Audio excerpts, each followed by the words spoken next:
रूहानी ने दिल को सुकून देते हैं, दिल को सुकून देते हैं तेरे रूहानी ने। ओ बाबा तेरे रूहानी ने। जब भी देखूं इन नैनों में, जब भी देखूं इन नैनों में, बात नहीं कह देते हैं तेरे रूहानी ने। ओ बाबा तेरे रूहानी ने।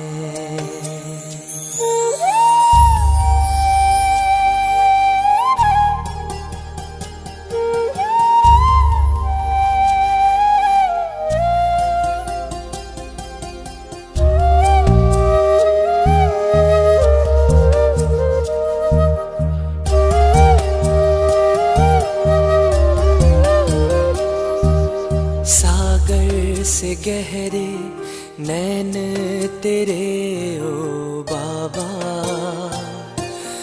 जो भी देखे इनमें वही खो जाता। सागर से गहरे नैन तेरे ओ बाबा, जो भी देखे इनमें वही खो जाता। अनमोल खजाने पाता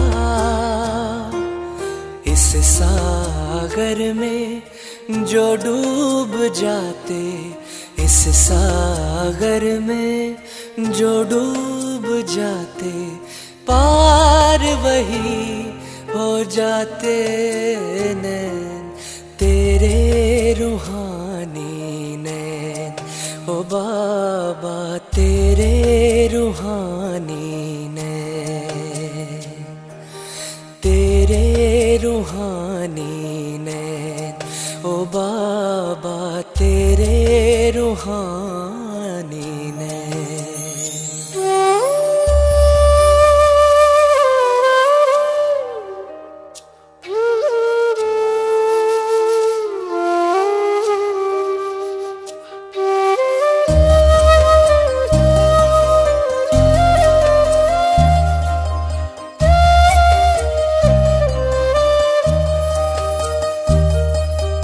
प्यारी प्यारी मुस्कान न्यारी दिल को लुभाए जाती है। बोल तुम्हारे कितने प्यारे अंतर मन छू जाते हैं। जब तक न देखूं सूरत तिहारी, जब तक न देखूं सूरत तिहारी, आता नहीं इस दिल को चैन तेरे रूहानी ने। ओ बाबा तेरे रूहानी ने।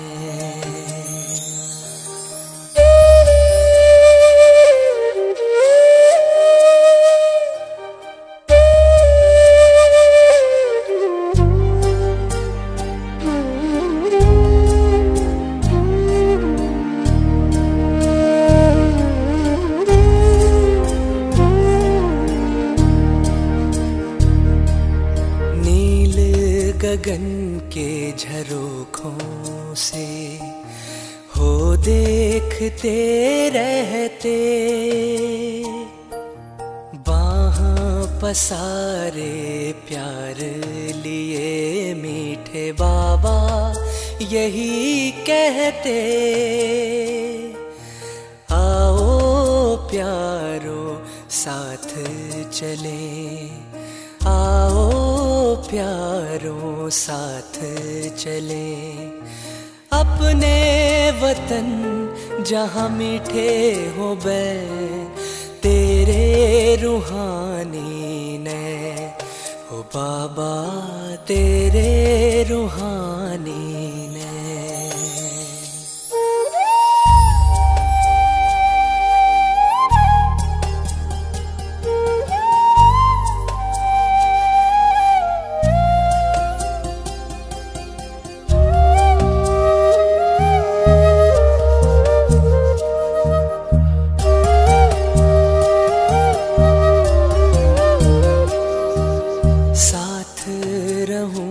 तेरे पास रहूं मैं, तुझसे ही बैठूं खाऊं, दूर कभी ना हो तू नजर से, तेरे ही रंग रंग जाऊं।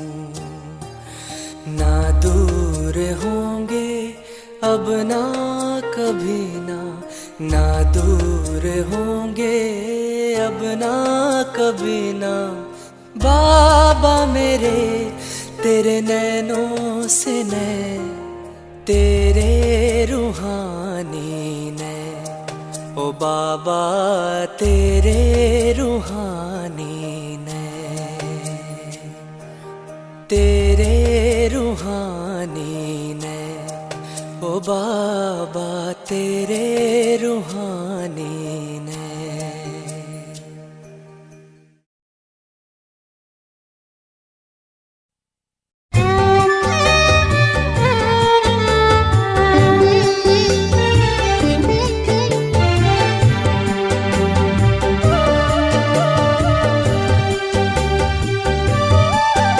बच्चों के बुलावे पर भगवान आते हैं, बच्चों के बुलावे पर भगवान आते हैं।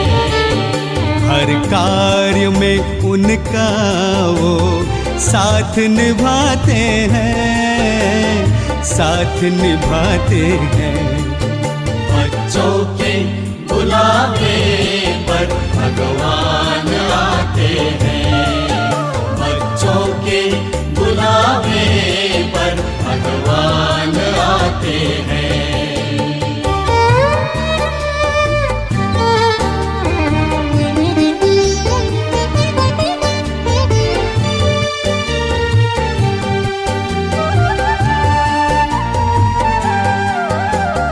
प्रभु मिलन के खेल निराले देखते हैं नसीबों वाले,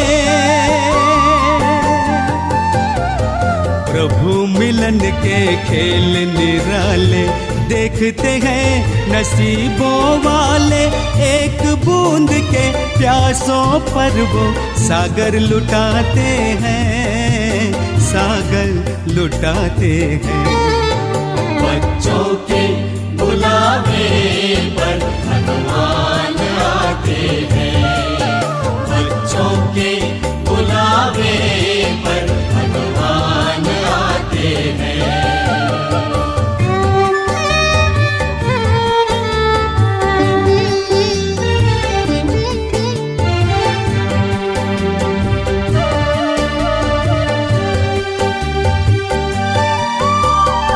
बच्चों में संकल्प जो आए वरदाता ही भागे आए,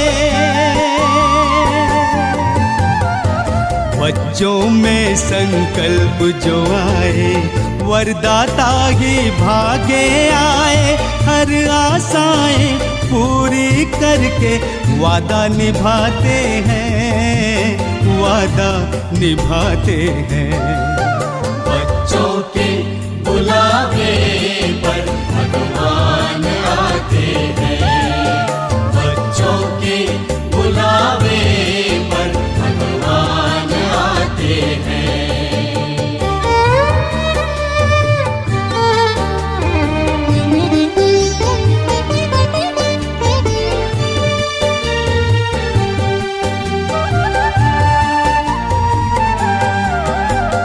प्यार की डोर का खेल निराला बंध कर आता है दिल वाला, प्यार की डोर का खेल निराला बंध कर आता है दिल वाला, बिन मांगे वो स्वर्णिम युग का भाग्य दिलाते हैं, भाग्य दिलाते हैं। बच्चों के बुलावे पर भगवान आते हैं, बच्चों के बुलावे पर भगवान आते हैं। हर कार्य में उनका वो साथ निभाते हैं, साथ निभाते हैं। बच्चों के बुलावे पर भगवान आते हैं, बच्चों के बुलावे पर भगवान आते हैं, भगवान आते हैं, भगवान आते हैं, भगवान आते हैं।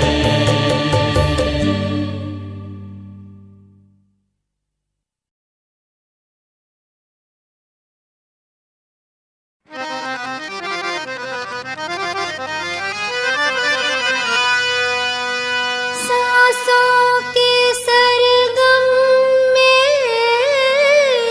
सजते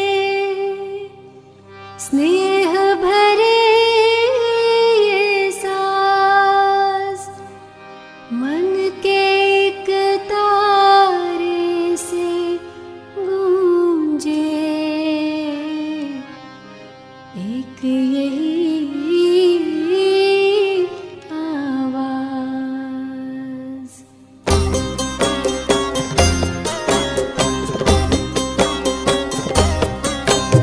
मेरे बाबा मेरे प्राण, मेरे जीवन मेरी जान, मेरे बाबा मेरे प्राण, मेरे जीवन मेरी जान। हो तुम्हें सर्वस्व साथी, मेरे दिल मेरे अरमान, मेरे बाबा मेरे प्राण, मेरे जीवन मेरी जान, मेरे बाबा मेरे प्राण, मेरे जीवन मेरी जान।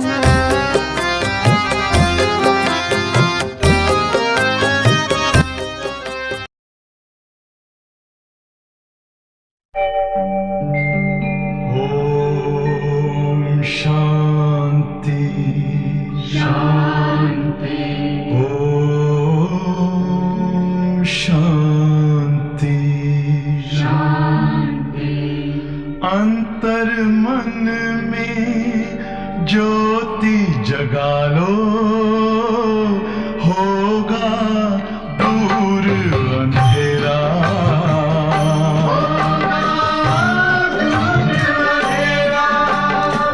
शिव का कर लो ध्यान, आ रहा पावन पुण्य सवेरा।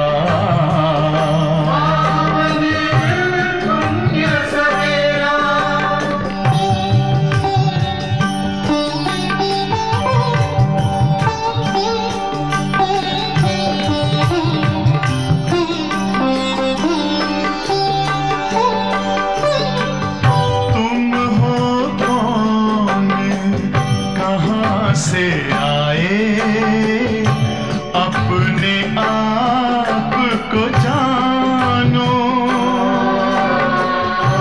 राजयोग के द्वारा अपना परम पिता पहचानो।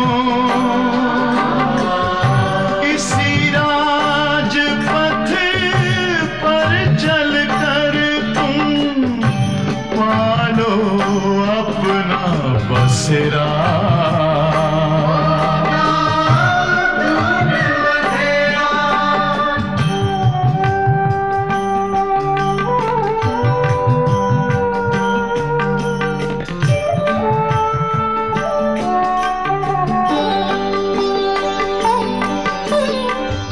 तुम हो आत्मा तन से न्यारे, परमात्मा को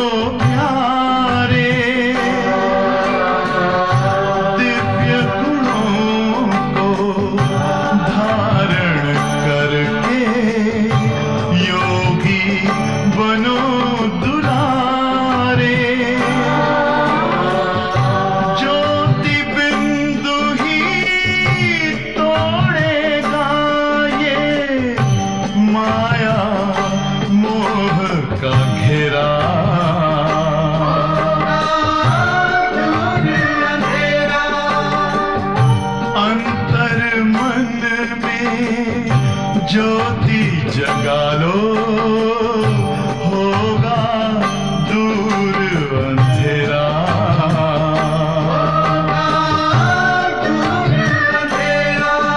ओम शांति, ओम शांति, ओम शांति।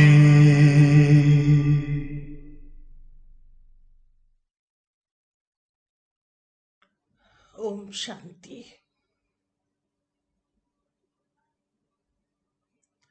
आज के महावाक्य 13/2/2022 अव्यक्त बाप दादा।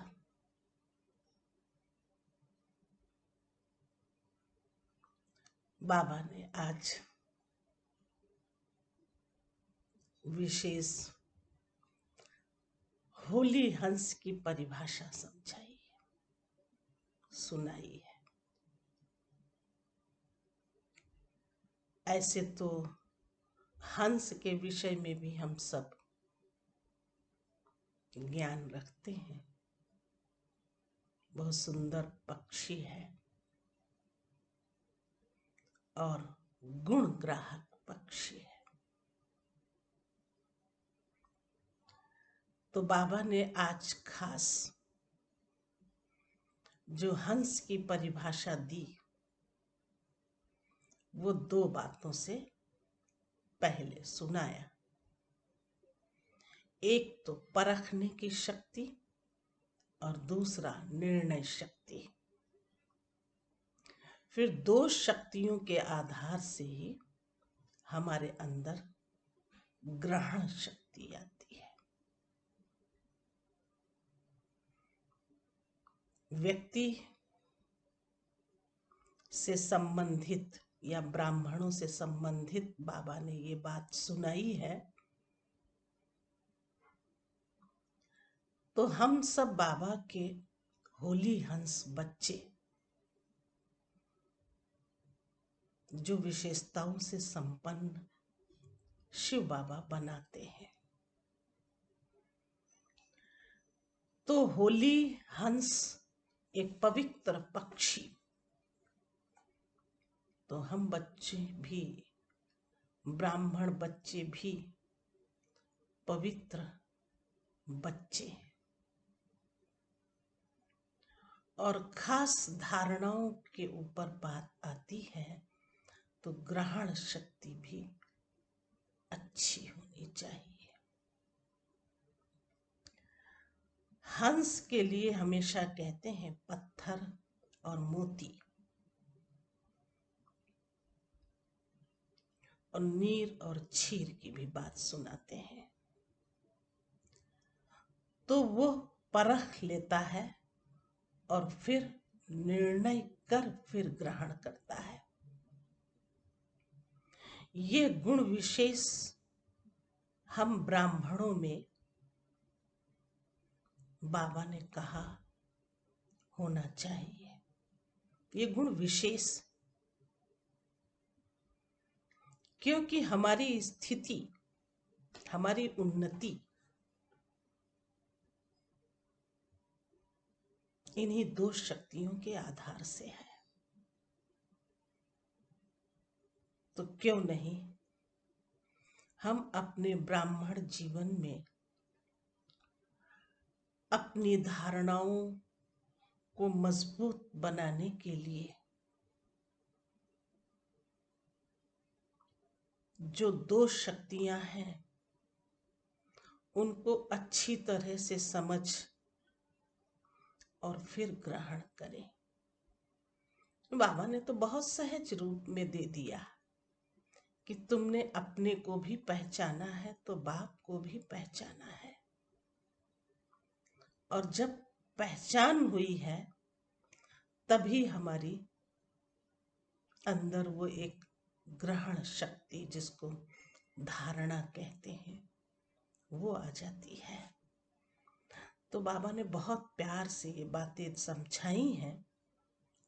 और समय के अंदर अगर हम पहचान लेते हैं तो अहो मेरा सौभाग्य है।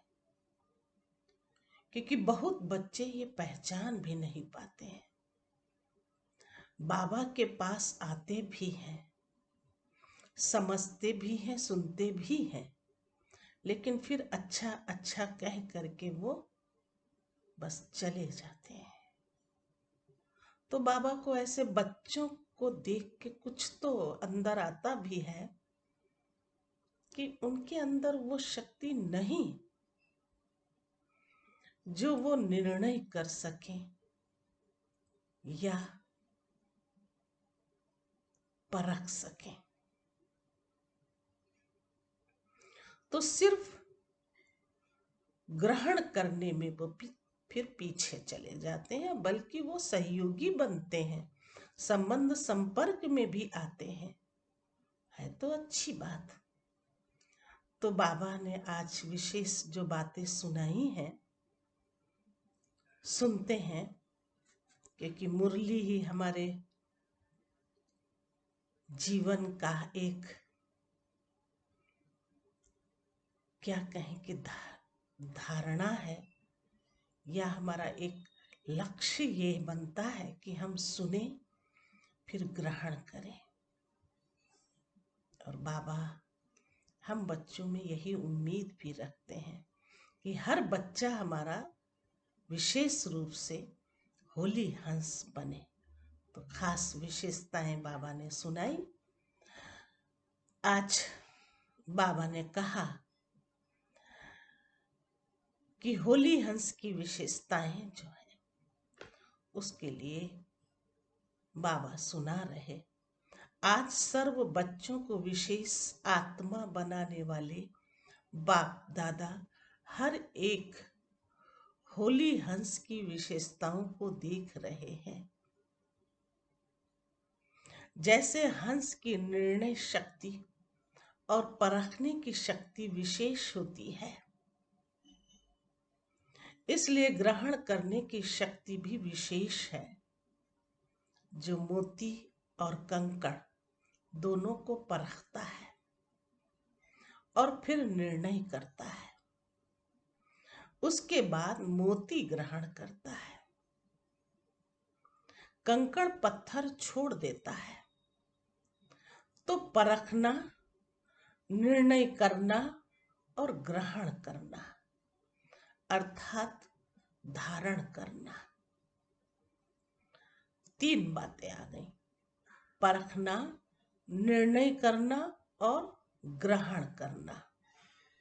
ग्रहण करना ही मतलब धारण करना।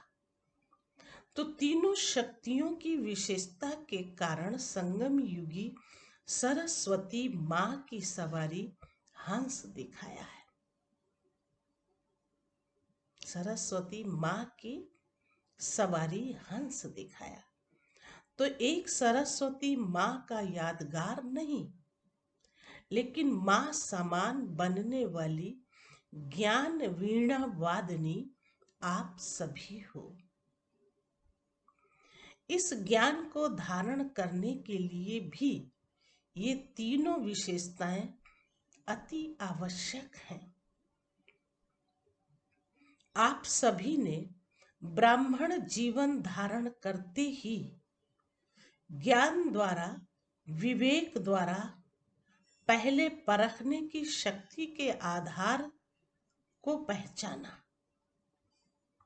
ज्ञान द्वारा, विवेक द्वारा पहले परखने की शक्ति के आधार को पहचाना। अपने आप को पहचाना, समय को पहचाना, अपने ब्राह्मण परिवार को पहचाना, अपने श्रेष्ठ कर्तव्य को पहचाना। इसके बाद निर्णय किया, तभी ब्राह्मण जीवन धारण की। ये बात तो सही है। पहले पहचाना, है ना? कैसे? तो पहले परखा और फिर निर्णय लिया, फिर ग्रहण किया, तब ब्राह्मण कहलाए। बिना ग्रहण किए ब्राह्मण कैसे बनेंगे? जब किसी को कुछ बनाना होता है, चाहे जाति धर्म कुछ भी बदलाव किया जाता है, तो कुछ न कुछ उसके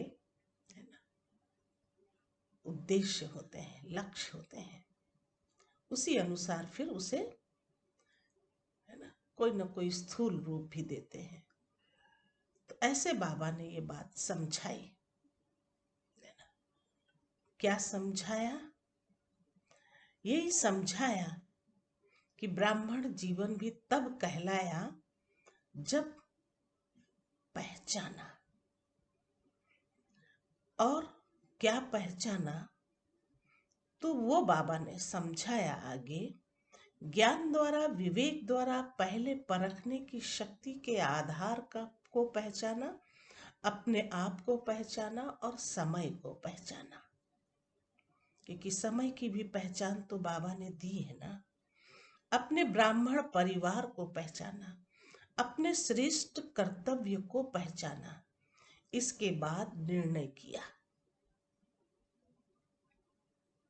तभी ब्राह्मण जीवन धारण की। ये वही कल्प पहले वाला बेहद का बाप परम आत्मा है। मैं भी वही कल्प पहले वाली श्रेष्ठ आत्मा हूँ, अधिकारी आत्मा हूँ। इस परखने के बाद निर्णय किया। बिना बाप को परखने के निर्णय नहीं कर सकते। ये भी एक विशेषता होती है। बिना बाप के, भगवान ने अगर ये बात न दी होती तो क्या हम परख सकते या कोई निर्णय कर सकते? कई आत्माएं अभी तक भी संबंध संपर्क में हैं, बहुत अच्छा कहती हैं, लेकिन परमात्मा पहचान व परखने की शक्ति ना होने के कारण निर्णय नहीं कर सकते कि क्या बनना है व क्या करना है। ये बात जैसे याद आती है, खास जब कुमारियों को बाबा प्यार करते हैं, है तो वैसे सबके लिए, लेकिन कुमारियों के लिए विशेष बात आती है ना, ये कि अगर वो पहचान जाए तो कितने अच्छे से इस ईश्वरीय सेवा में लग सकती हैं। खास बात तो ये भी आती है। बाकी परिवार के अंदर तो है ना उतराव चढ़ाव सब तरह की बातें होती हैं, इसलिए कभी ये भी बातें हो जाती हैं कि संबंध संपर्क में आते भी रहते हैं और सब कुछ करते रहते हैं, लेकिन निर्णय नहीं ले पाते हैं, परख नहीं पाते हैं, अच्छी रीति से बाप को नहीं पहचान पाते हैं। इसलिए वो अच्छा तो जरूर कहते हैं, लेकिन पूर्णता कर नहीं पाते हैं। इसलिए शिव बाबा ने ये बात सुनाई।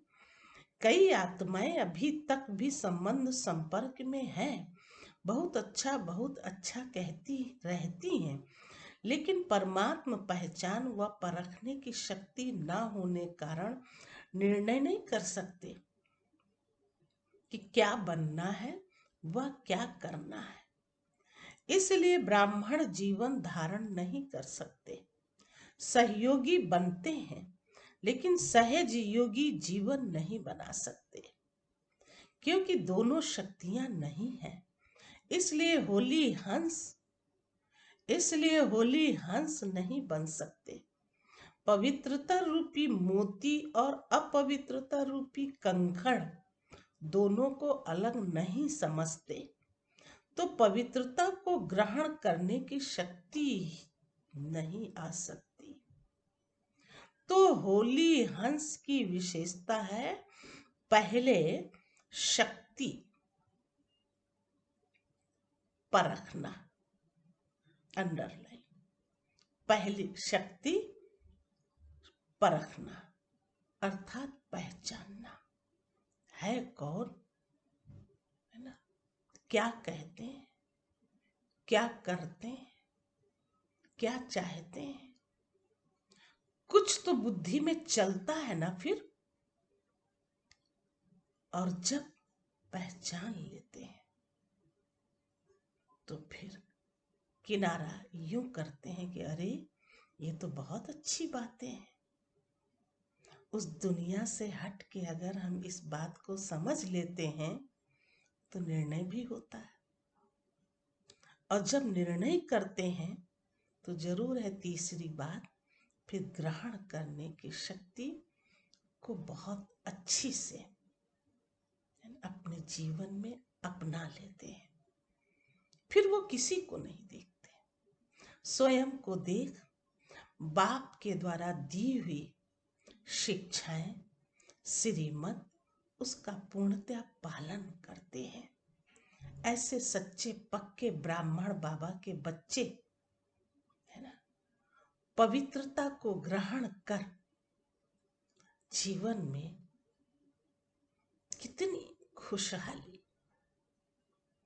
खुद के अंदर भी, फिर दूसरों के प्रति भी वो भाव बन जाते हैं। तो क्यों न अन्य आत्माओं को भी है ना ये सब दिया जाए, अंदर एक भावना बन जाती। ये हंस की परिभाषा, आप होली हंसों में ये दोनों शक्तियां है ना, क्योंकि बाप को पहचाना है, अपने आप को भी पहचाना है, निर्णय भी ठीक किया है, तब तो ब्राह्मण बने और चले रहे हो, ब्राह्मण बने और चल रहे हो। इस बात में तो सब पक्के पास हो। लेकिन जो सेवा करते हो, वह कर्म में आते हो या सारे दिन की दिनचर्या में आते हो, जो कर्म करते हो, संबंध संपर्क में आते हो, उसमें सफलता पूर्वक हर कर्म रहे, वह हर संपर्क वाली आत्मा के संबंध में आने से सदा सफलता रहे। इस प्रकार की सेवा मनसा वाचा कर्मणा, तीनों में सदा सफलता अनुभव हो, उसका भी आधार परखने की शक्ति और निर्णय करने की शक्ति है। इसमें फुल पास हो क्या? अब इतना सुनाने के बाद शिव बाबा ने बच्चों से ये बात पूछी, है क्या ऐसी बात, है ना, फुल पास हो? तीनों की बात सुनाई। सेवा की सफलता व संपर्क में सफलता सदा न होने के कारण चेक करो तो कार्य को, व्यक्ति को, आत्मा को परखने की शक्ति में अंतर पड़ जाता है। ये बात आ जाती है चेक करने पर कि कार्य को, व्यक्ति को, आत्मा को परखने की शक्ति में अंतर पड़ जाता है। जिस आत्मा को जिस समय जिस विधि पूर्वक सहयोग चाहिए, वह शिक्षा चाहिए, स्नेह चाहिए, उस समय अगर परखने की शक्ति तीव्र है तो अवश्य संबंध में सफलता प्राप्त होगी। बहुत अच्छी बात बाबा ने सुनाई, है ना। माना चाहे व्यक्ति हो, चाहे कोई कार्य हो, चाहे कोई आत्मा हो, इन सब में अंतर पड़ता है। लेकिन अगर कहा जिस आत्मा को जिस समय जिस विधि पूर्वक सहयोग चाहिए, वह शिक्षा चाहिए, स्नेह चाहिए, उस समय अगर परखने की शक्ति तीव्र है तो अवश्य संबंध में सफलता प्राप्त होगी। लेकिन होता क्या है, जिस आत्मा को जो सहयोग व विधि उस समय चाहिए, वो न देकर व न परखने कारण अपने ढंग से उसको सहयोग देते हो, वह विधि अपनाते हो, इसलिए संतुष्टता की सफलता नहीं होती है। जैसे शारीरिक बीमारी को परखने की डॉक्टर को विधि ना आए तो क्या होता है? ठीक होने के बजाय एक से अनेक रोग और पैदा हो जाते हैं। ठीक होने के बजाय एक से अनेक रोग और पैदा हो जाते हैं। पेशेंट को संतुष्टता की सफलता नहीं मिलती है, जिसको साधारण शब्दों में बाप दादा कहते हैं कि हर एक की नब्ज को पहचानो। बाप दादा कहते हैं हर एक की नब्ज को पहचानो। चलना और चलाना भी जरूरी है। तो क्या करना पड़ेगा? पहचानने अर्थात परखने की शक्ति को तीव्र करना पड़े। पहचानने अर्थात परखने की शक्ति को तीव्र करना पड़े, इसमें अंतर पड़ जाता है। जिसको आप साधारण भाषा में कहते हो हैंडलिंग का फर्क। कहते हो ना, इनकी हैंडलिंग पुरानी है, इनकी नई है। ये अंतर क्यों पड़ा? देखो, इसमें भी बातें आ जाती हैं। क्योंकि हर समय हर आत्मा और हर कार्य को परखने की शक्ति चाहिए। हर समय, है ना, हर आत्मा और हर कार्य को परखने की शक्ति चाहिए। टोटल परखने की शक्ति आ गई है, लेकिन विस्तार से और बेहद के परखने की शक्ति की आवश्यकता है। भले आई है, लेकिन बेहद में भी जाने की जरूरत है, उसकी ज्यादा आवश्यकता है। उस समय आत्मा की ग्रहण शक्ति कितनी है, वायुमंडल क्या है, और उस आत्मा को सुनने व शिक्षा लेने की मूड कैसी है। देखो, कितनी स्पष्ट बात बाबा ने सुनाई। अब उस समय के हिसाब से ये सब कुछ देखना पड़ता है।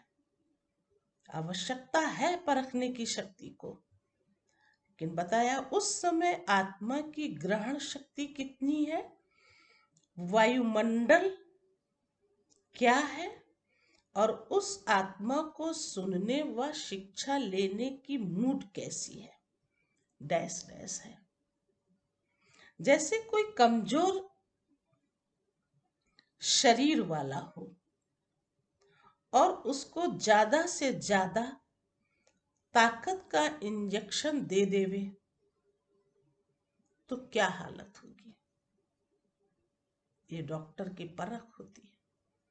अगर बहुत कभी कभी तो ये नुकसान भी तो कर जाते ना, ऐसे ही तो एकदम से ताकत नहीं आती फिर, और नुकसान करता है।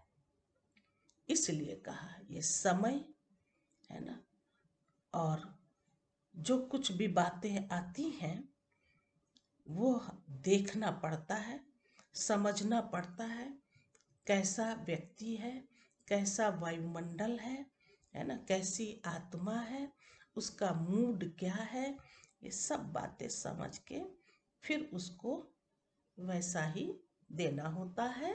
और बाबा ने उसका उदाहरण एक मरीज से किया है। अगर कमजोर है तो उसको इंजेक्शन कैसे देंगे, वो तो हार्ट फेल हो जाएगा, पावरफुल।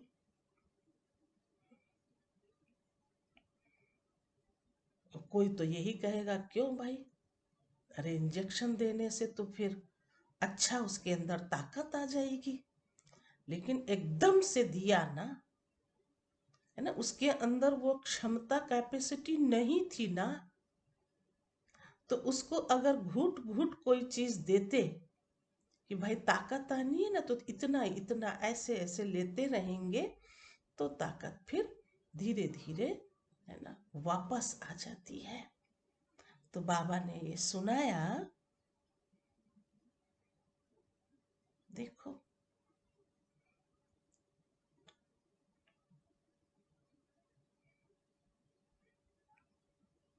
तो वो हार्ट फेल हो जाएगा। शांति में चला जाएगा। ऐसे अगर संबंध में आने वाली आत्मा कमजोर है, आत्मा में हिम्मत नहीं है, लेकिन आप उसका शिक्षा का डोज देते जाओ, आप उसको शिक्षा का डोज देते जाओ, उसका मूड, उसका समय, वायुमंडल परख न सके तो रिजल्ट क्या होगी? एक तो दिल शिकस्त हो जाएगा और शक्ति न होने कारण ग्रहण नहीं कर सकेगा और ही जिद और सिद्ध करने में उछलेगा। आपने तो अच्छी भावना से किया, लेकिन सफलता न मिलने का कारण परखने और निर्णय करने की शक्ति कम है। इसलिए सफलता मूर्त बनने में परसेंटेज हो जाती है। बस यही तो परसेंटेज है कि पूर्ण सफलता नहीं मिलती, लेकिन धीरे धीरे अगर कुछ ऐसी बातें आती हैं तो वो पूर्ण सफल हो सकता है ना? नहीं तो वो पलट जाता है हिसाब। जैसे कोई चलती गाड़ी को एकदम से ब्रेक देगा तो नुकसान होता है ना। ऐसे ही अगर हमको कुछ ग्रहण भी करना हो तो एकदम से कोई चीज को दे देना है ना, तो सोचे उसकी ग्रहण शक्ति है, ग्रहण कर ले, लेकिन कभी कभी ऐसी बातें पलट जाती हैं। इसलिए बाबा ने बहुत अच्छे ढंग से समझा दी ये बात। तो सारे दिन के कर्म और संबंध में परखने की शक्ति की आवश्यकता है ना?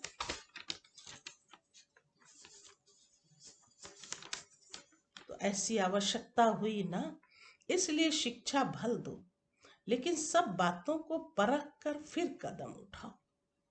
ऐसे ही सेवा के क्षेत्र में भी अगर आत्माओं की आवश्यकता और इच्छा परखने के बिना कितना भी अच्छा ज्ञान दो, ऐसे ही सेवा के क्षेत्र में भी अगर आत्माओं की आवश्यकता और इच्छा परखने के बिना कितना भी अच्छा ज्ञान दो, कितनी भी मेहनत कर लो, लेकिन सफलता नहीं होगी। अच्छा अच्छा कहना तो एक रीति रस्म हो गई, क्योंकि आप कोई बुरी बात तो कहते भी नहीं हो, लेकिन जो सफलता का लक्ष्य रखते हो उसमें समीप अनुभव करो। उसके लिए परखने की शक्ति अति आवश्यक है, उसके लिए परखने की शक्ति अति आवश्यक है। जैसे कोई मुक्ति का इच्छुक है और उसको आप जीवन मुक्ति और मुक्ति दोनों भी दे दो, लेकिन वो रुचि नहीं रखेगा। पानी के प्यासों को 36 प्रकार का भोजन दे दो, लेकिन वो संतुष्ट पानी की बूंद से ही होगा, न कि भोजन से।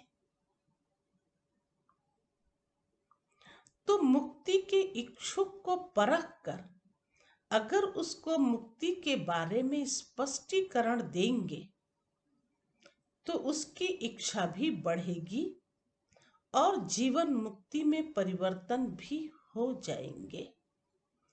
इसको धारणा की बातें सुनना अच्छा लगता है, उसको आप कल 5000 वर्ष का व गीता का भगवान कौन ये बताना शुरू कर दो तो वो और ही इंटरेस्ट खत्म हो जाएगा। अच्छी बात सुनाई, और यही बात होना भी चाहिए, है ना? किस बात में वो अच्छा समझना चाहता है उसी अनुसार हम उसी बात को अच्छाई की तरफ ले जा करके और उसकी धारणाओं में ले आए, फिर कल वो बात अच्छी और भी समझ सकता है, चाहे वो 5000 वर्ष की बात हो और चाहे वो सृष्टि के आदि मध्य अंत की बात हो। कई ऐसी बातें भी है ना तो व्यक्ति सोचता इनसे मेरा क्या लेना देना, है ना। लेकिन अगर धारणा की बातें की जाती हैं कि कर्मों की गुह्य गति में अगर हम जो जैसा करते हैं वैसा पाते हैं, तो उसके कर्म अच्छे होंगे ना। फिर अगर उसकी समझ में ये आता है कि भाई हमको किसी को कोई दुख नहीं देना है, गाली नहीं देनी है, क्रोध नहीं करना है, सबके साथ मीठा व्यवहार हो, हम शीतल और शांत हो, माना एक अपनी ये धारणाएं बना ले। भले अभी वो भगवान को नहीं भी जान रहा है, लेकिन ये धारणाएं भी हमें इस संबंध संपर्क में आते आते वो बाप के पास तक पहुंच जाएंगी और वो अपना वर्षा जरूर ले लेंगी, क्योंकि वो आपसे ही तो सीखा है, आपके पास ही तो आता है। तो उसको ज्ञान 5000 वर्ष का ना सुना के उससे सिर्फ मीठी मीठी बातें करनी है। फिर वो एक दिन आपकी बातों को सुनेगा, समझेगा और इंटरेस्ट रखेगा। नहीं तो कहा इंटरेस्ट खत्म, फिर तो वो समझना भी नहीं चाहेगा। इसलिए सेवा में भी आत्मा की स्थिति, उसकी आस्था क्या है, उसको परखना आवश्यक है। तो सेवा में सफलता का आधार किस शक्ति पर हुआ, तो परखने की शक्ति चाहिए। चाहे अज्ञानी आत्माओं की सेवा, चाहे सेवा साथियों की सेवा, दोनों में सफलता का आधार एक ही है। तो होली हंस की विशेषता सबसे पहले परखने की शक्ति को बढ़ाओ, सबसे पहले परखने की शक्ति को बढ़ाओ। परखने की शक्ति यथार्थ है, श्रेष्ठ है, तो निर्णय भी यथार्थ होगा और आप जिसको जो देना चाहते हो वो उसमें ग्रहण करने की शक्ति स्वतः ही होगी। और क्या बन जाएंगे? नंबर 1 सफलता मूर्त।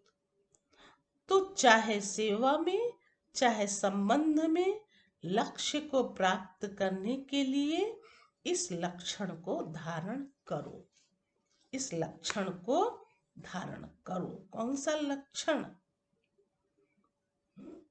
परखने की शक्ति। ये यथार्थ अगर है तो फिर सेवा में भी सफलता है ना, और हमारे अंदर वो शक्तियां स्वतः होंगी। वो शक्तियां माना निर्णय शक्ति, ग्रहण शक्ति।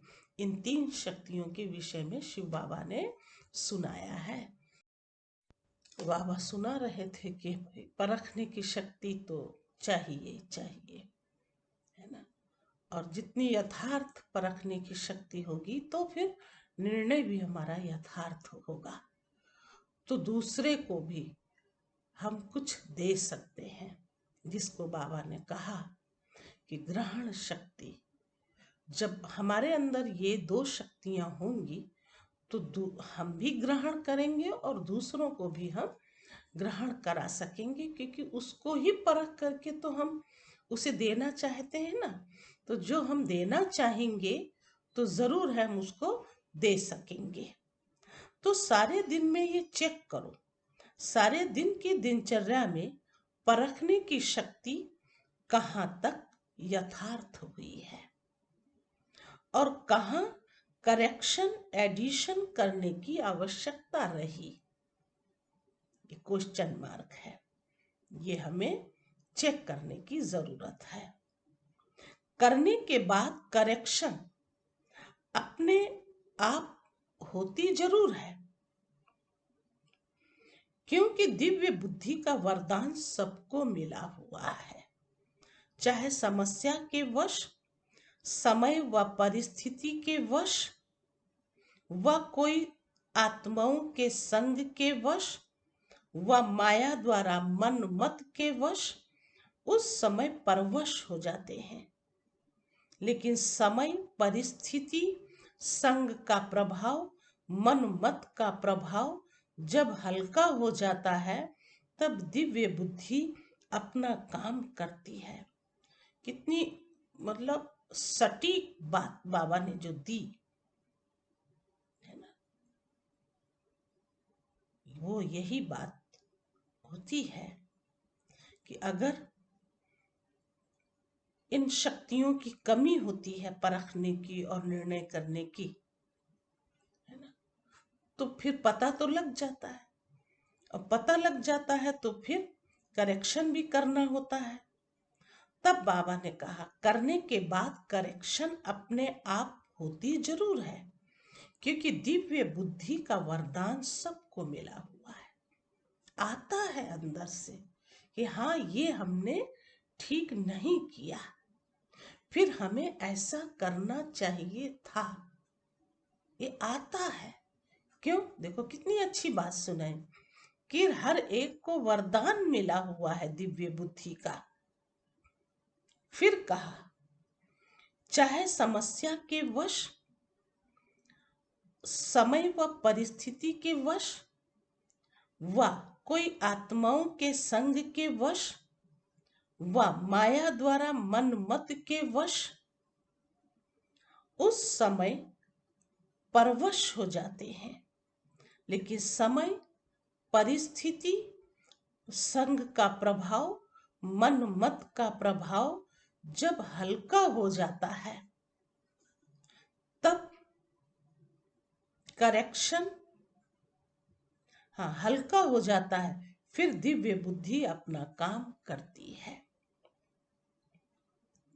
तो हमें हल्का होके, है ना, समय के अंदर की बात होती है ना, उस समय हम समझ नहीं पाते हैं, किसी का प्रभाव होता है, किसी के परवश होते हैं, कोई ना कोई कारण होता है, कभी मनमत भी हो जाती है, कभी किसी संग का भी प्रभाव पड़ जाता है।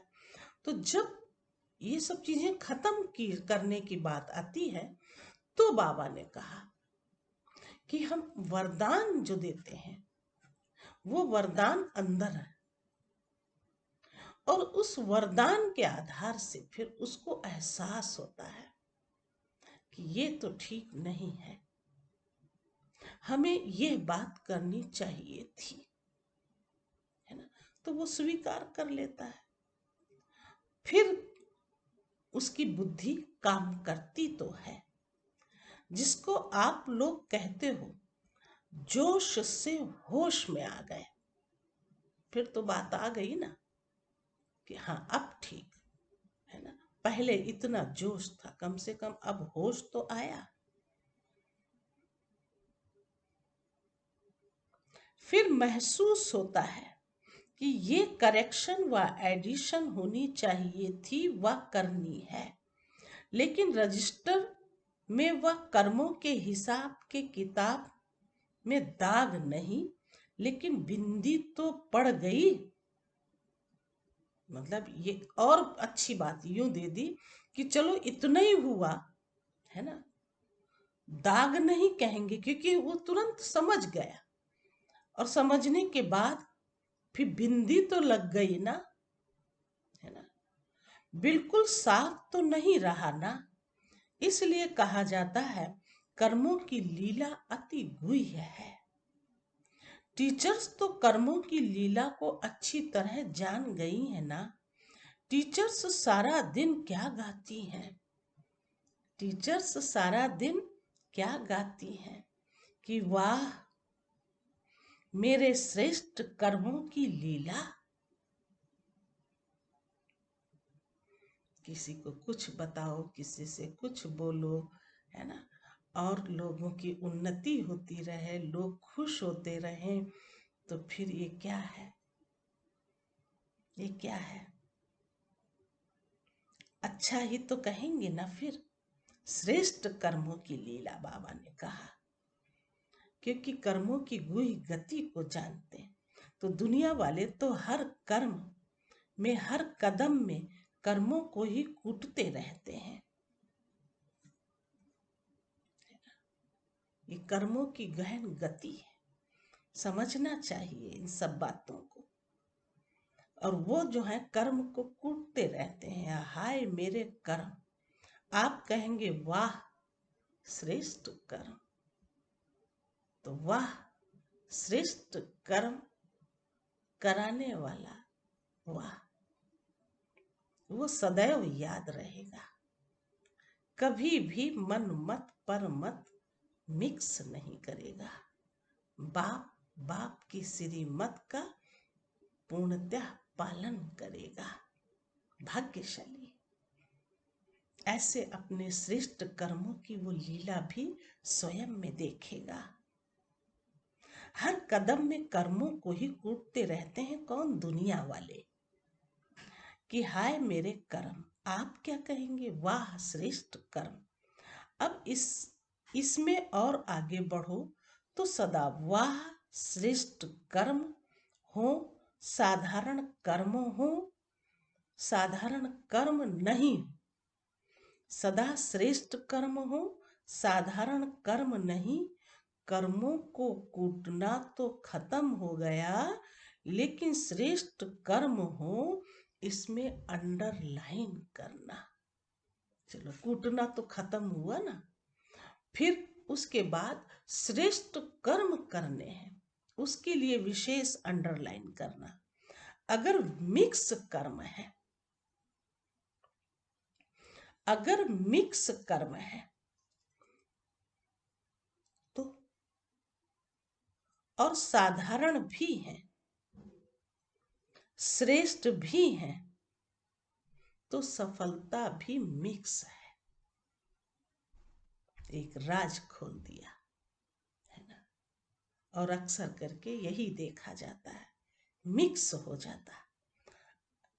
कर्म मिक्स साधारण भी है और श्रेष्ठ भी है, तो सफलता भी मिक्स हो जाती है। अभी विशेष अटेंशन ये देना है, अभी विशेष अटेंशन ये देना है कि साधारणता को विशेषता में परिवर्तन करो। इस पर कभी फिर सुनाएंगे।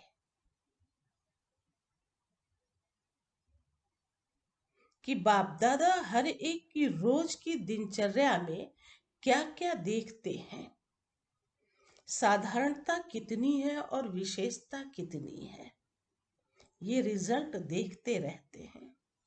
रोज की दिनचर्या की बात है, तभी बता रोज की दिनचर्या में क्या क्या करते हैं बच्चे। मिक्स होता रहता है, तो मिक्स का मतलब समझ गए ना। कभी अपनी बात, कभी बाप की बात, कभी दूसरों की बात करेंगे, सब श्रेष्ठ अच्छा ही करेंगे, तो फिर मिक्स हो जाता। बाप दादा के पास देखने के साधन इतने हैं जो एक ही समय देश विदेश के सभी बच्चों को देख सकते हैं। अलग अलग देखने की आवश्यकता नहीं है।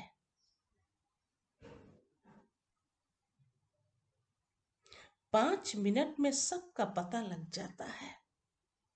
बच्चों के वाह वाह के गीत गाते हैं, साथ साथ सामान बनाने की एम से चेक भी करते हैं।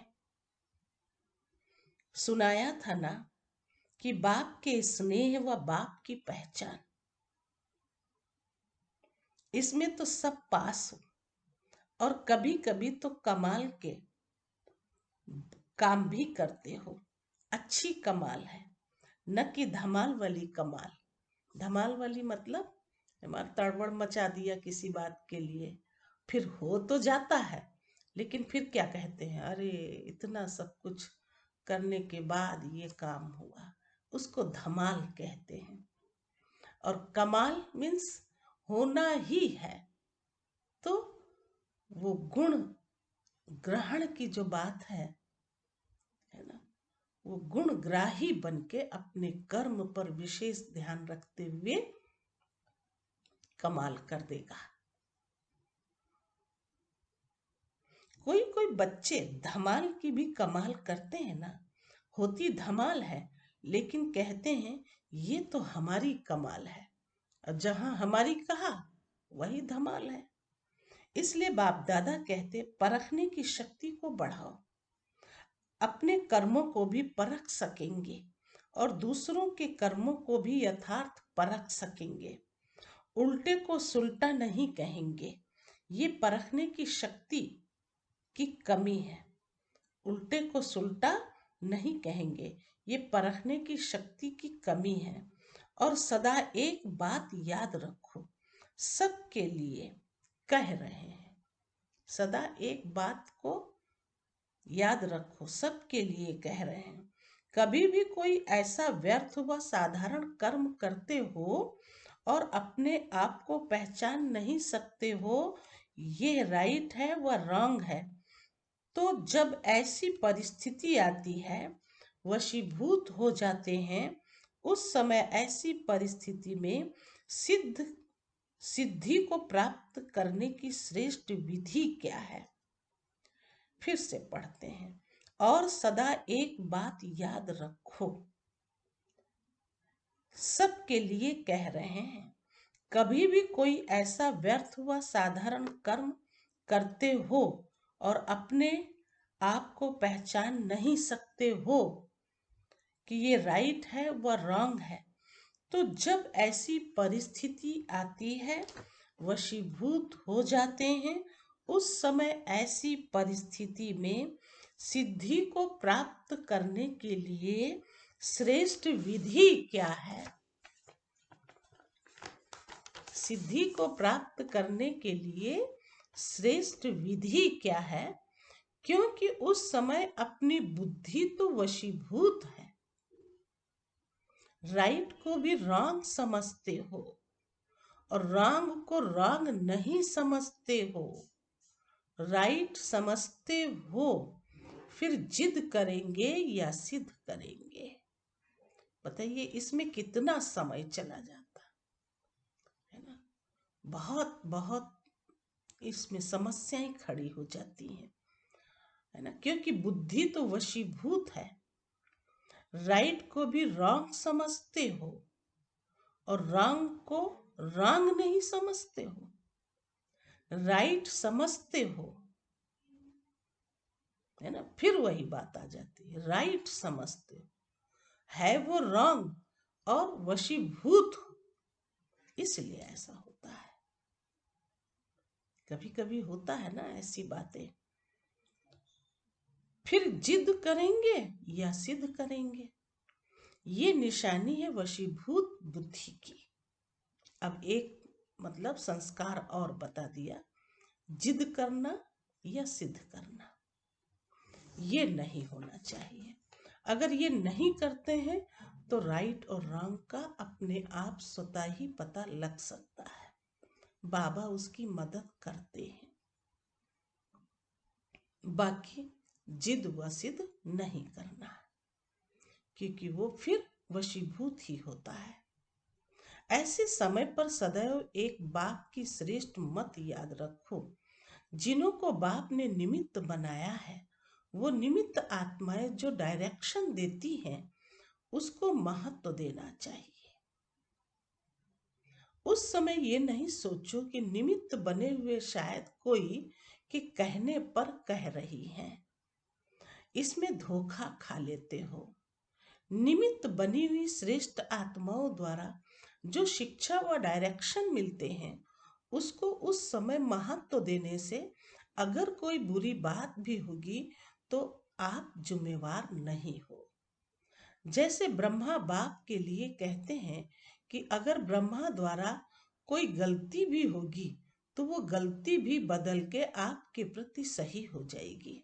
अब देखो कभी कभी इन सब बातों की चर्चा होती है कि ये नहीं ऐसे करो, तो उसका जवाब होता है फिर आप ही समझिएगा।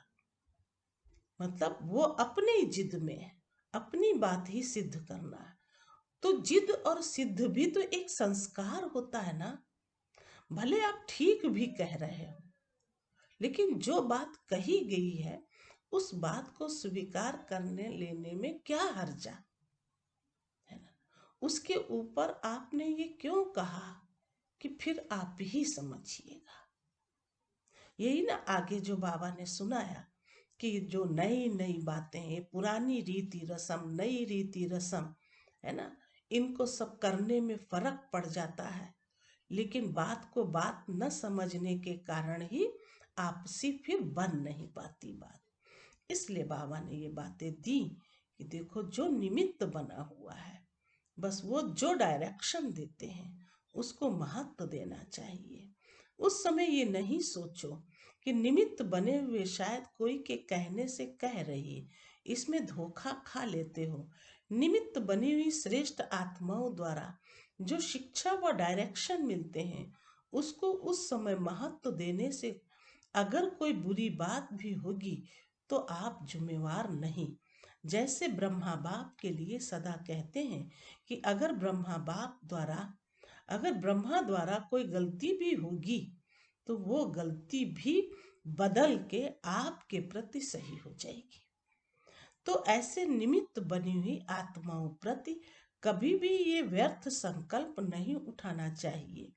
मानो कोई ऐसा फैसला भी दे देते हैं जो आपको ठीक नहीं लगता है, मानो ऐसा कोई फैसला भी दे देते हैं जो आपको ठीक नहीं लगता है, लेकिन आप उसमें जिम्मेवार नहीं हैं, आपका पाप नहीं बनेगा।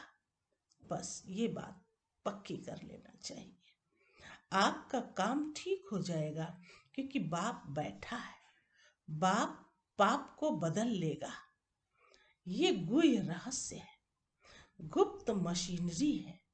इसलिए निमित्त बनी हुई श्रेष्ठ आत्माओं के श्रेष्ठ डायरेक्शन को महत्व से कार्य में लगाओ। इसमें आपका फायदा है। इसमें फिर बाबा ने कहा आपका फायदा है। ये पॉइंट्स अगर हम दोबारा पढ़ते हैं तो मतलब कभी भी किसी भी कर्म क्षेत्र पर आते हो तो उसको अच्छी तरह से आप समझ सकते हो। देखो ये भगवान की बताई हुई बातें हैं। हम लोग अपने जीवन में ये साधारण समझकर बस जो आता वो हम करते रहते हैं, लेकिन ये बातें साधारण नहीं होती हैं। ये इनका बहुत महत्व है, बहुत महत्व होता है। इसलिए बाबा ने कहा कभी भी कोई भी तरह का व्यर्थ संकल्प विकल्प नहीं उत्पन्न करना चाहिए।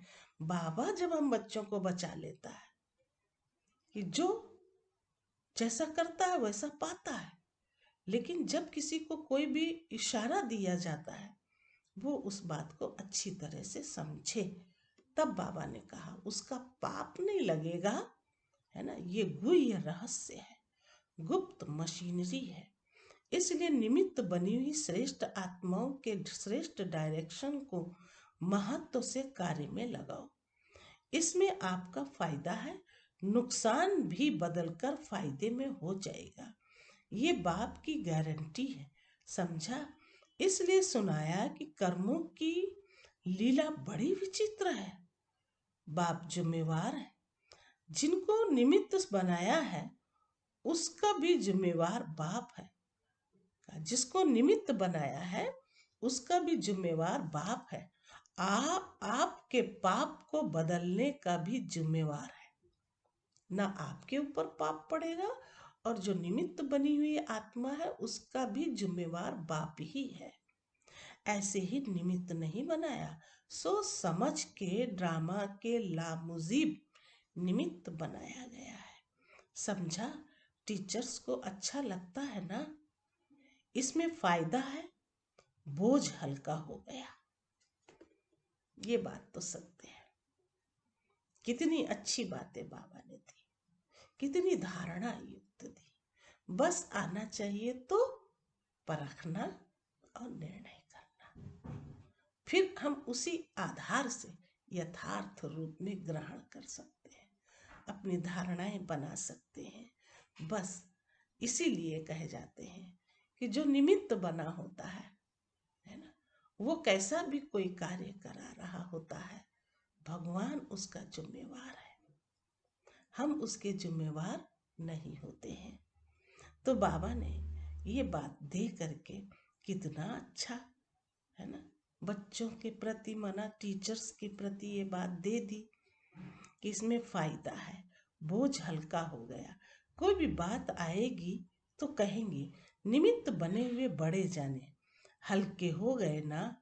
लेकिन सिर्फ कहने मात्र नहीं, समझने मात्र, स्नेह मात्र, सम्मान मात्र, इन गुह्य बातों को बाप जाने। जो समझदार बच्चे हैं वो जाने, जो समझदार बच्चे हैं वो जाने। निमित्त बनी हुई आत्माओं के लिए कुछ भी कहना, अर्थात बाप के लिए कहना। इसलिए बहुत गहरी बात कही। हमारे जो बड़े भी होकर भी चले गए, उनके लिए भी अगर कोई ऐसा संकल्प आए तो कभी नहीं सोचना चाहिए। उन्हीं की देन है, उन्हीं की धरोहर है, उन्हीं के हम अनुयायी हैं। क्यों ना भगवान ने उन आत्माओं को चुना, तो क्यों ना समझ ले कि इतने अच्छे रूप से जब भगवान हम बच्चों को समझाते हैं तो हमारा क्या नुकसान होगा। किसी भी क्षेत्र में हमारा नुकसान नहीं हो सकता है। ऐसा हमें अपने अंदर अनुभव बढ़ाना चाहिए। तो फायदा है ना। कहा लेकिन सिर्फ कहने मात्र नहीं, समझने मात्र, स्नेह मात्र, सम्मान मात्र हो। इन गुह्य बातों को बाप जाने और जो समझदार बच्चे हैं वो जाने। निमित्त बनी हुई आत्माओं के लिए कुछ भी कहना, अर्थात बाप के लिए कहना। निमित्त बाप ने बनाया, बाप से ज्यादा आपको परखने की शक्ति है क्या। अब बाबा ऐसे ही बच्चों से पूछ रहे हैं जो निमित्त बनी हुई आत्माओं के लिए क्या से क्या कहा करते हैं, सोचा करते हैं। तो बाबा ने ये बात दे दी कि अब बाप से ज्यादा भी आप समझते हो। बाप दादा का अति स्नेह सभी बच्चों से है। ऐसे नहीं कि निमित्त बने हुए से ही प्यार है। अब दूसरी तरफ पॉइंट आ गई। बाप दादा का अति स्नेह सभी बच्चों से है। ऐसे नहीं कि निमित्त बने हुए से ही प्यार है, दूसरों से नहीं। ये भी प्यार के कारण ही डायरेक्शन देते हैं। कितना हल्का हो जाना चाहिए। दूसरे के अंदर अगर इस विधि संकल्प आ गए कि हाँ वो तो निमित्त को बिठाए हैं, उनको तो सिर चढ़ाए हैं, है ना। लेकिन बाबा ने कहा नहीं, मेरे ये सब बच्चे अति प्रिय हैं और उनके लिए मैं करता भी हूं। जब इतनी हिम्मत रखी है और ब्राह्मण जीवन में चल रहे हो, उड़ रहे हो, तो छोटी छोटी सी कमजोरी भी क्यों रह जाए। ये है प्यार। प्यार वाले की कभी कभी नहीं देखी जाती, प्यार वाले की कमी कभी नहीं देखी जाती है। यह है प्यार की निशानी।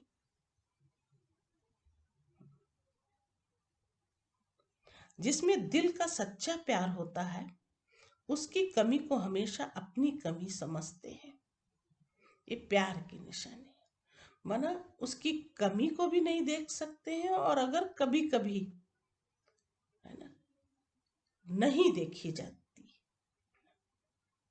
प्यार वाले की कमी कभी नहीं देखी जाती। यह है प्यार की निशानी। उसको कभी भी हमेशा अपनी कमी समझते हैं। अगर उसकी कमी है तो अपनी कमी समझते हैं। अच्छा, कोई भी कार्य करो तो कभी भी कोई हलचल के वातावरण के प्रभाव में नहीं आओ। कोई भी कार्य करो तो कभी भी कोई हलचल के वातावरण के प्रभाव में नहीं आओ। अपना प्रभाव डालो, वो आपके प्रभाव से आ जाएगा। अपना प्रभाव डालो,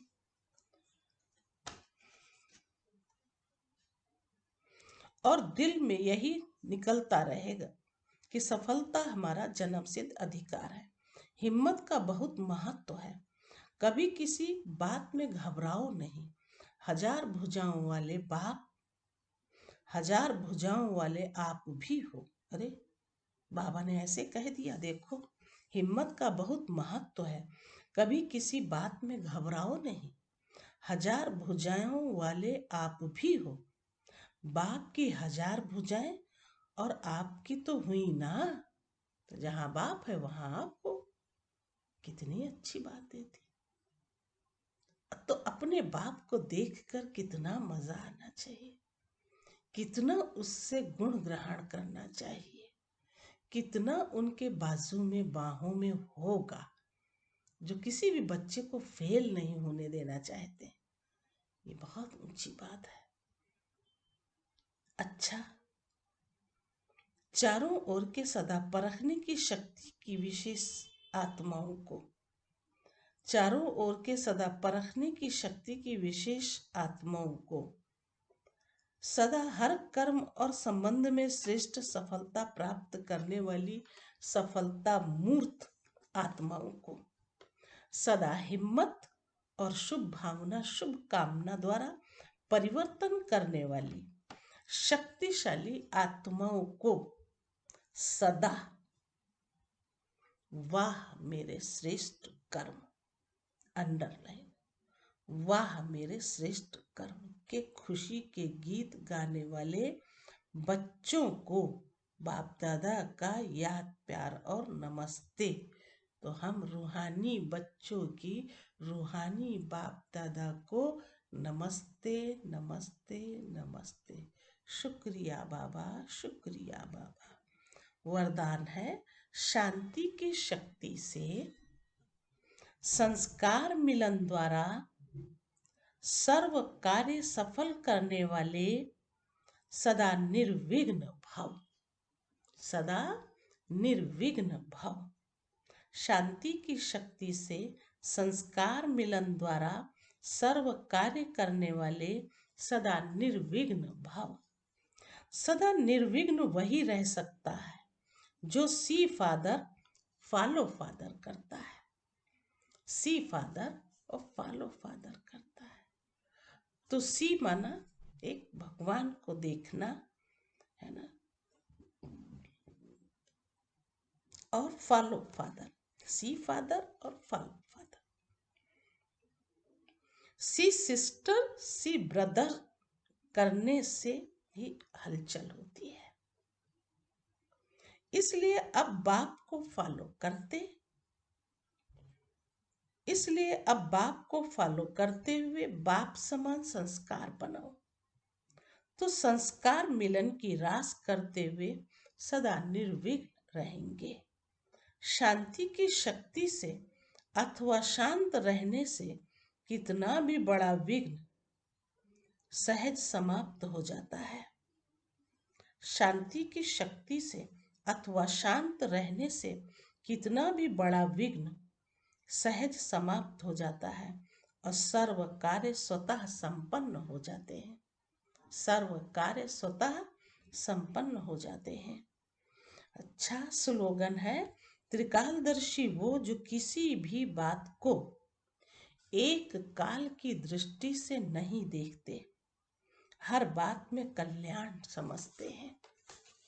अब खुद को भी हल्का रखना है, दूसरे को भी हल्का रखना है। तो ये जो शक्तियां बाबा ने दी उसे भी हमें अपने अंदर बढ़ाना है। परखने की शक्ति और निर्णय करने की शक्ति। तो जितना निश्चय, जितना भरोसा बाप में होगा, उतना इन शक्तियों को भी अपने जीवन में लाते हुए दूसरों को भी परखना, निर्णय करना और फिर स्वयं में ग्रहण करना और दूसरों को भी ग्रहण कराना। ये विशेषता आएगी होली हंस बनने की।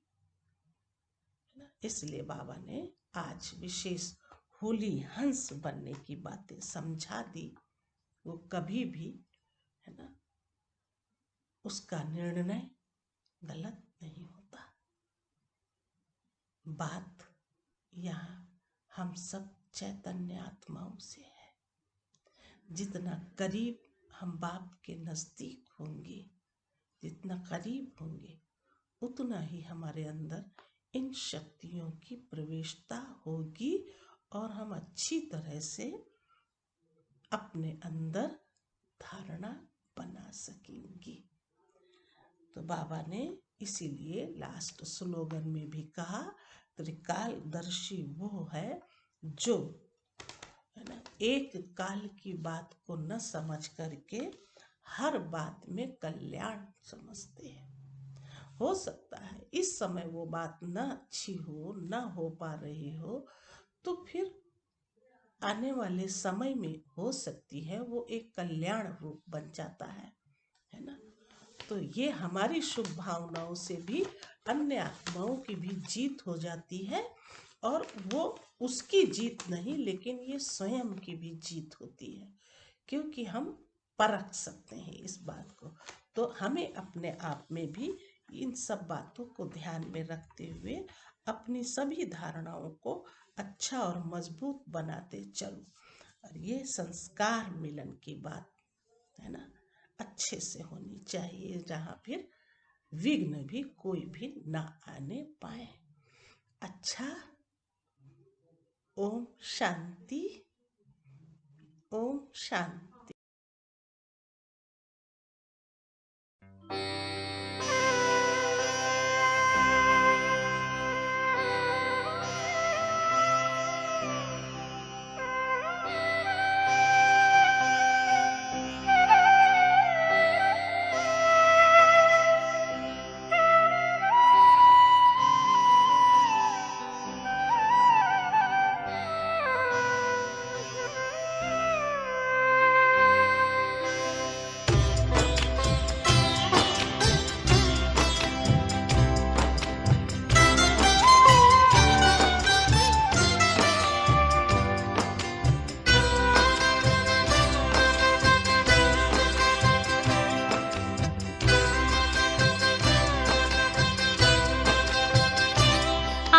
दृष्टि यूं ही देते रहो बाबा, आप दृष्टि यूं ही देते रहो बाबा।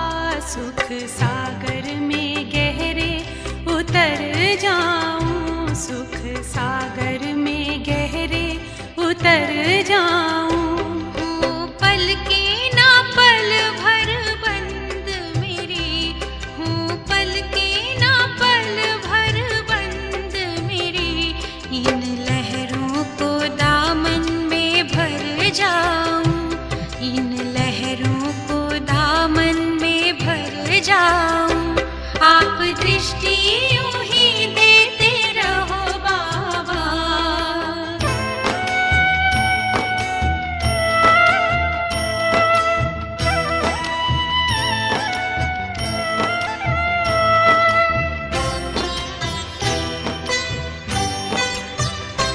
हो गए अब निहाल ये नैना बाबा आपकी रूहानी नजरों से।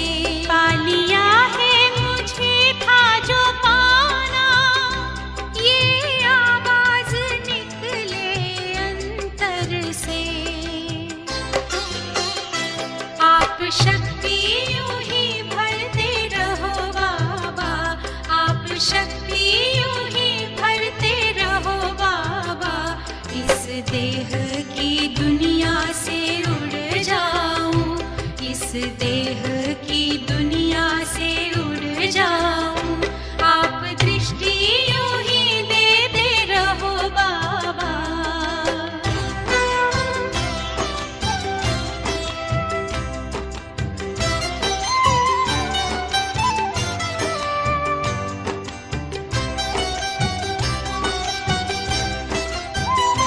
शुक्रिया आपका लाखों बाबा, आप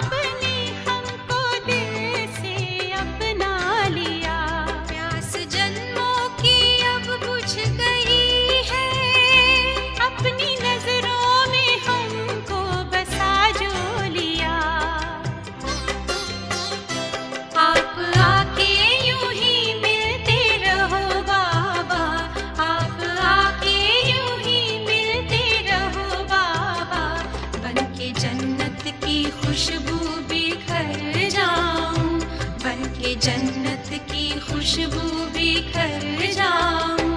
आप दृष्टि यूं ही देते रहो बाबा।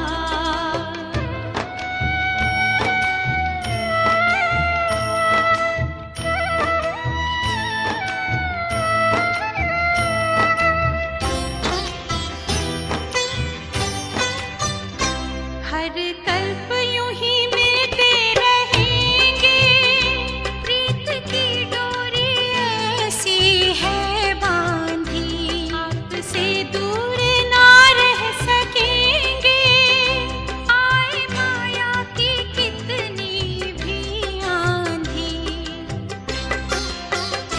प्यार की वर्षा करते रहो बाबा, प्यार की वर्षा करते रहो बाबा।